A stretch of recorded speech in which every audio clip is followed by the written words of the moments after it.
வக்ரதுண்ட மகாகாய சூரிய கோடி சமப்பிரபக அவிக்னம் குருமே தேவ சர்வகாரியேஷு சர்வதா. எந்நாட்டுடைய சிவனை போற்றி, என் நாட்டவர்க்கும் இறைவா போற்றி. நண்பர்களே, இந்த புத்தம் புதிய காணொலியில் உங்கள் அத்துணை பேரையும் வரவேற்பதில் மிக்க மகிழ்ச்சி கொள்கிறேன். இன்றைக்கு நாம் பேச போகின்ற ராசி சிம்மம். சிம்ம ராசி.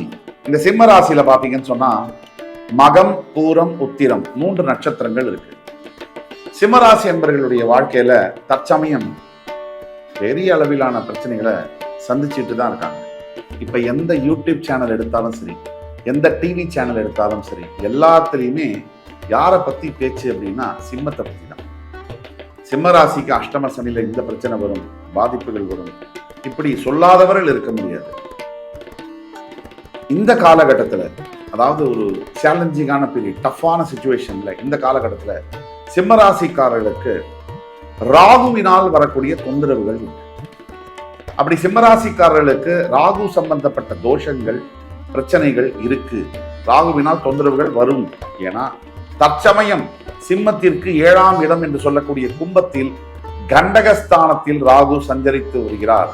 அதே மாதிரி சமசப்தம தன்னுடைய 7ஆம் பார்வையால சிம்ம ராசியை பார்த்து கொண்டிருக்கிறார். இந்த நிலைமையில சிம்ம ராசிக்கு கண்டிப்பா ராகுவினால் பிரச்சனைகள் வருவதற்கான வாய்ப்புகள் 99% உண்டு. அப்போ அந்த மாதிரி ராகுவால பிரச்சனைகள் நடந்துட்டு இருக்கு, சனியினாலேயும் பிரச்சனைகள் நடந்துட்டு இருக்கு.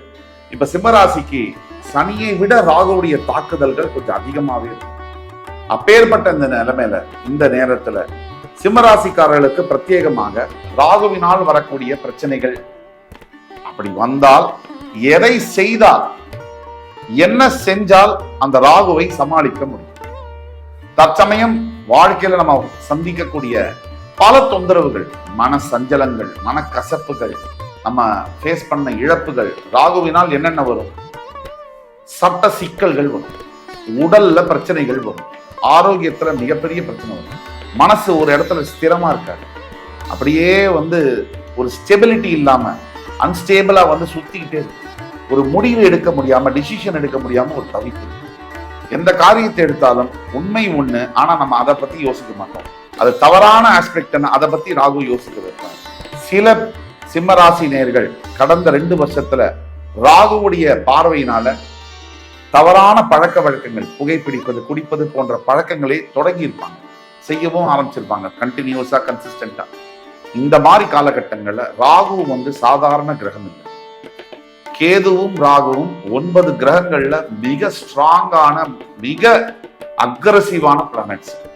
இவங்க மறைந்திருந்து தாக்கக்கூடியவங்க. எப்பேற்பட்ட ஜோதிட வல்லுநர்களுக்கும் கூட ராகுவை கேதுவையும் பிறப்பு ஜாதகத்துல கொஞ்சம் துல்லியமாக கணிப்பது என்பது கொஞ்சம் கடினமான வேலை. சோ ராகுவை எப்படி சமாளிப்பது? ராகுவினால் வரக்கூடிய தொந்தரவுகளை எப்படி கையாளுவது? அவரை எப்படி சமாளிப்பது? எதை செய்தால் ராகுவின் தொந்தரவுகள் மாறும்? ராகுவினுடைய தாக்கத்தில் இருந்து தப்பிக்க முடியும். சனியுடைய தாக்கம் அதுக்கு அடுத்தபடி, ராகுவுடைய தாக்கம் சனியை விட பல மடங்கு வீரியமுடையது அப்படிங்கிறது தான் உண்மை. முதல்ல உங்களுடைய பிறப்பு ஜாதகத்துல, அதாவது நீங்க சிம்ம ராசி, உங்கள் பிறப்பு ஜாதகத்துல லா அப்படின்னு போட்டிருக்கோம், லக்னம், அந்த இடத்துல ராகு இருந்தால் தீர்வு என்னன்னா, உங்களுக்கு ராகுவினால வரக்கூடிய பிரச்சனைகளுக்கான தீர்வு, ஒவ்வொரு அமாவாசை தோறும் உங்களுடைய மூதாதையர்களுக்கு தண்ணீர், அதே மாதிரி சாப்பாடு கொடுத்து வழங்குவது. அவர் வயசுல இருக்கக்கூடிய, அவர் இறந்து போகும்போது எந்த வயசுல இருந்தாங்களோ, ஆணோ பெண்ணோ, அவர்களுக்கு அதே வயதில் இருக்கக்கூடியவர்களுக்கு உணவு, நீர் கொடுத்து வணங்குவது. அதே மாதிரி காக்கைகளுக்கு உணவளிப்பது எல்லாம் சொன்னோம். அதே மாதிரி முக்கியமானது கால பைரவர்களை தத்தெடுப்பதை பத்தியும் சொன்னோம். இது உங்க சிம்ம ராசி, உங்க ஜாதகத்துல லக்னம், லான்னு போட்டிருக்கிற எந்த லக்னமா இருந்தாலும் அந்த லக்னத்துல ராகு இருந்தால் நீங்க இந்த விஷயத்தை செஞ்சா ராகுவுடைய அருள் உங்களுக்கு கிடைக்கும். ராகுவுடைய பிரம்மாண்ட தாக்குதல்ல இருந்து நீங்க தப்பிப்பீங்க. அவருடைய அனுகிரகம், அதை நீங்க பெறுவீங்க. அதே மாதிரி உங்களுடைய பிறப்பு ஜாதகத்துல சிம்மராசினியர்களுக்கு லக்னம், லான் இருக்கு இல்லையா, அதோட 2ஆம் இடத்தில் ராகு இருந்தால் நிறைய குடை தானம் செய்ய வேண்டும். Donate umbrellas. நிறைய குடைகளை நீங்கள் ஏழைகளுக்கும் அந்தணர்களுக்கும் தானம் செய்ய வேண்டும். அப்படி செய்யும் பொழுது நிறைய வகையான விஷயங்கள் உங்களுக்கு நன்மையில சேரும். உங்க லக்னத்தோட 3ஆம் இடத்தில் ராகு இருந்தால் நீட்டா, கிளீனா ஆடை அணிவதும், காலணிகள், ஷூஸ் எல்லாம் நீட்டா போட்டுக்கிறதும், இந்த மாதிரி இருந்தால் உங்களுடைய ராகுவுடைய தாக்குதல் முற்றிலுமாக அகலும். அதே மாதிரி சிம்மராசினியர்களுக்கு தற்சமயம் கண்டகஸ்தானத்தில் இருக்கக்கூடிய ராகுவினுடைய தாக்கம் என்பது சந்திரன் எங்க இருக்கோ அதான் ராசி. சந்திரன் இஸ் ஈக்குவல் டு மைண்ட். அந்த மைண்டை ராகு பார்க்கும் போது மேனிப்புலேட் பண்ணுவார். இந்த மைண்ட்ல வந்து சஞ்சலத்தை ஏற்படுத்தும். இப்போ உங்க பிறப்பு ஜாதகத்துல லக்னத்தோட 4ஆம் இடத்துல ராகு இருக்காரு அப்படின்னா நீங்க வந்து இனிப்புகளை பைரவர் கோவிலுக்கு சென்று தானம் செய்ய வேண்டும். இனிப்புகளை பைரவ திருக்கோவில்கள் எங்க இருக்கோ அங்க போய் வந்து தானம் செய்ய செய்ய ராகுவினுடைய தாக்கம் அக்ரஷன் கம்மியாகும். அதே மாதிரி உங்களுடைய பிறப்பு ஜாதகத்துல உங்கள் லக்னத்திலிருந்து 5ஆம் இடத்தில் ராகு இருக்கிறாரே ஆனால் ஒரு நாயை நீங்கள் தத்தெடுக்க வேண்டும். பைரவரை, கால பைரவரை தத்தெடுக்க வேண்டும்.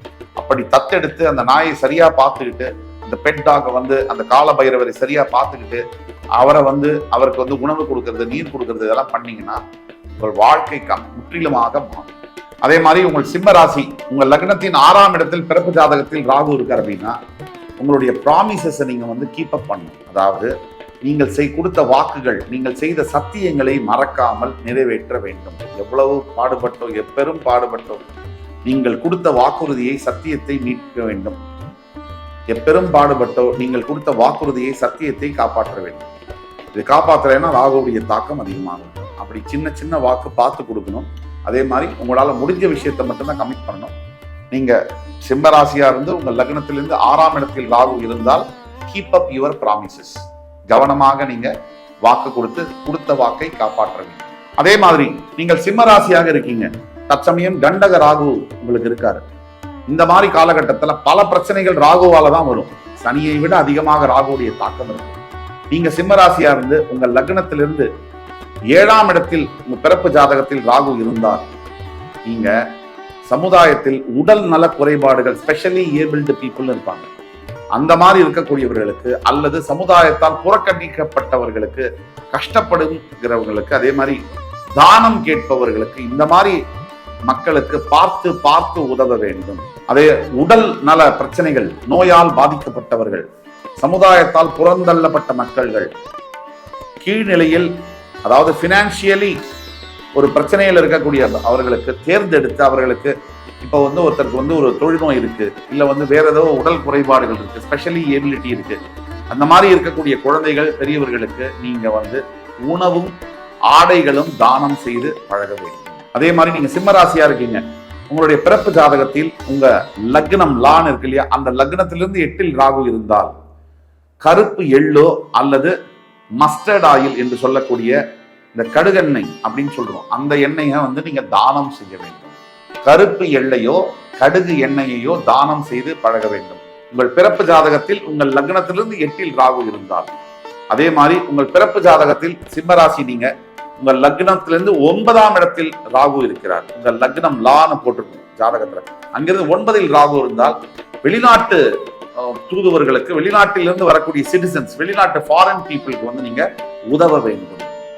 உங்க லக்னத்திலிருந்து 9ஆம் இடத்தில் ராகு சிம்மராசிக்காரர்களுக்கு இருந்தால் நீங்கள் வெளிநாட்டுக்காரர்களுக்கு உதவ வேண்டும். ஏதாவது சின்ன உதவியிலிருந்து பெரிய உதவி செய்ய வேண்டும். உங்களால் முடிந்த உதவிகளை செய்ய வேண்டும். சிம்மராசி நீங்க உங்களுடைய பிறப்பு ஜாதகத்துல லக்னம்னு இருக்கு இல்லையா, அங்கிருந்து 10th பிளேஸ்ல ராகு பகவான் இருந்தாருன்னா தொழில் சம்பந்தப்பட்ட முறையில நீங்க ஏதாவது எக்யூப்மெண்ட்ஸ் யூஸ் பண்றீங்கன்னா எவ்வளவு வேணா யூஸ் பண்ணலாம்.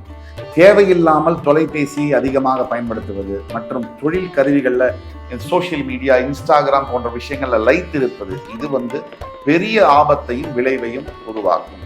ராகுவுடைய கண்டக சனி தாக்குறதுனால, இப்ப சிம்மராசிக்கு 7ஆம் இடத்துல அவர் இருக்கிறதுனால, அதே மாதிரி ராகுக்கு வந்து இந்த தொலைபேசி சோசியல் மீடியாவில் இருந்தீங்கன்னா விக்டிமைஸ் ஆகக்கூடிய வாய்ப்புகள் ஆகும். அதனால பாதிப்புகள் வரக்கூடியதுனால அதை பண்ணாம இருந்தால் ராகுவுடைய ஆசீர்வாதம், இந்த தோஷம் அப்படிங்கிறது போய் யோகமா அது. நீங்க சிம்மராசி உங்க பிறப்பு ஜாதகத்துல லக்னத்திலிருந்து 11ஆம் வீட்டுல ராகு இருக்காருன்னு சொன்னாங்கன்னா நீங்க துர்கை அம்பாளை வழிபட வேண்டும். துர்கை அம்பாளை வழிபட ராகு உங்களுக்கு என்ன வேணுமோ அந்த ராஜயோகத்தெல்லாம். ராகு தருகின்ற ராஜயோகம் என்பது நீங்க வந்து ஒரு சிவாஜிராவ் கைக்வாடை வந்து சூப்பர் ஸ்டார் ஆக்கினது வந்து ராகு கொடுத்த ராஜயோகம். அந்த அளவிற்கு அவருடைய உழைப்பு என்னதான் இருந்தாலும் எல்லாரும் தான் உழைக்கிறாங்க. எந்த மாநிலத்துல வெள்ளையா எல்லா விதமான திறமையும் இருக்கக்கூடிய கமலஹாசன் மாதிரி ஒரு கலை பொக்கிஷம் இருக்கக்கூடிய மாநிலத்துல ஒருத்தர் கருப்பா பெரிய அளவுக்கு நடிப்பெல்லாம் இல்லாம கூட 45-50 வருஷமா நம்பர் 1 ஸ்பாட்ல இருக்காருன்னு சொன்னா இது கிரகத்துடைய அனுகிரகம் இல்லாம, கிரகத்துடைய தாக்கம் இல்லாம, பாதிப்பு இல்லாம வேற என்னவா இருக்கு? அந்த அளவிற்கான ராஜயோகத்தை கிரகங்கள், இறைவன் நமக்கு தர முடியும். ஆனால் அதற்கு எந்தெந்த இடம், கிரகத்துடைய பொசிஷன்ஸ் என்ன, நாம செய்ய வேண்டிய வேலை என்ன, இதெல்லாம் ரொம்ப முக்கியம். சிம்மராசி லக்னத்தோட 11ஆம் வீட்டுல ராகு இருக்காருன்னு சொன்னா துர்கை அம்பாளை வழிபட்டால் ராகுவுடைய பரிபூர்ண ஆசீர்வாதம் கிடைக்கும். நீங்க சிம்மராசி உங்க லக்னத்துல அதே 12ஆம் வீடு என்று சொல்லக்கூடிய இடத்துல ராகு பகவான் இருக்காருன்னு சொன்னா சானிட்டரி ஒர்க்கர்ஸ், அதாவது துப்புரவு தொழிலாளர்களுக்கு உங்களால் முடிந்த உதவிகளை செய்ய வேண்டும். அவங்களுக்கு ஏதாவது டொனேஷன் மாதிரி கொடுக்கலாம். அவங்களுக்கு என்னென்ன வாழ்க்கையில பிரச்சனை எப்படி சப்போர்ட் பண்ண முடியுமோ, கல்விக்காக, சாப்பாட்டுக்காக, ஆடைகளுக்காக, வேற ஏதாவது உதவி எது முடியுமோ, ஆரோக்கியம் சம்பந்தப்பட்ட பிரச்சனைகளுக்காக எந்த விஷயத்துல பணம் கொடுத்தோ அல்லது உடம்பாலேயோ மனசாலேயோ ஹெல்ப் பண்ண முடியுமோ ஹெல்ப் பண்ணீங்கன்னா உங்களுக்கு பெரிய அளவிலான ராகுவுடைய ஆசீர்வாதம், ராஜயோகம் என்பது கிடைக்கும். ஆக சிம்மராசி நேயர்களுக்கு உங்களுடைய தற்சமயம் ராசிக்கு 7ஆம் இடத்தில் கும்பராசியில் ராகு சஞ்சரித்து வருகிறார். உங்கள் ராசியை சமசப்தம நேரடி பார்வையாக பார்த்து கொண்டு வருகிறார். இது பெரிய தாக்கத்தை விளைவிக்கும். அப்படிங்கிறதுனாலையும் இந்த தாக்கத்திலிருந்து வெளிவருவதற்கு ராகுவுக்கு எந்தெந்த மாதிரி விஷயங்கள் நாம் செய்தால் ராகுவை வெல்ல முடியும், ராஜயோகங்களை பெற முடியும், தோஷங்கள் யோகமாக மாறும் என்பதற்கான உங்க பிறப்பு ஜாதகத்துல சிம்ம ராசி, ஆனா உங்க லக்னத்திலேருந்து ஆரம்பிச்சு 12 வீடுகளில் ராகு இருந்தால் தற்சமயம் நீங்க எதை செய்தால் அந்த ராகு தோஷம் என்பது யோகமாக மாறும் என்பதை பற்றி நான் விரிவா பார்த்தோம். இந்த எபிசோடு உங்களுக்கு கண்டிப்பா பிடிச்சிருக்கும் நம்புறோம். தவிர தியானம் என்பது ராகுக்கு ரொம்ப பிடிக்கும். நீங்க தியானம் செய்ய செய்ய உங்களுக்கு ராகு கிட்டத்தட்ட நீங்க சொல்ற மாதிரி எல்லாம் செய்ய ஆரம்பிச்சிருவாரு. அதனால தியானம் பயிற்சி என்பது அவசியம் தேவை சிம்மராசிக்கு. அடுத்து வரும் காணொலியில் மறுபடியும் உங்கள் எல்லோரையும் சந்திக்கும் வரை உங்களிடமிருந்து விடைபெறுவது உங்கள் சுபாஷ் பாலகிருஷ்ணன். நன்றி, வணக்கம், வாழ்க வளமுடன்.